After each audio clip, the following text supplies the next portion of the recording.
दुनिया रे एही तीन जण व्यक्ति सबुबेले असुविधा भोग करती, परोपकारी, निरीह एवं विश्वासी। किंतु सुविधावादी लोक परिस्थिति देखि निजर रंग बदलाई दियंती एवं खुशी रे रुहंती। संपर्क जदि हृदय रु हुए तेबे भांगिबाकू चाहिए भांगी न थाए, आ जदि स्वार्थर हुए ताहले जेते जोड़िबाकू चाहिए भी जोड़ी होई न थाए। ए संसार रे मनीष बराबर संघर्ष चलाई थाए तिष्ठी रहिबा पाई।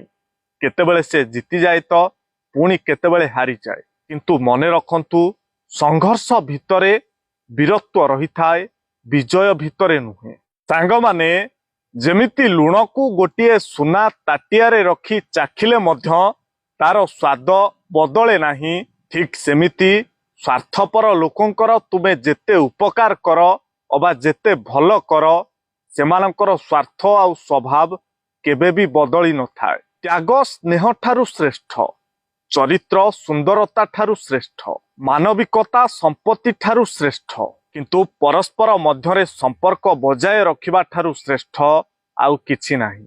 जहा पाखरे तुम पाई समय नथिबो सेही व्यक्ति को केबे भी डिस्टर्ब करिवो नाही, कारण से ता दुनिया रे व्यस्त अछि। से दुनिया रे तुमर किछि आवश्यकता भी नाही। सांग माने किछि मनीष साप ठारू मध्य आहुरी विषाक्त होइथांती।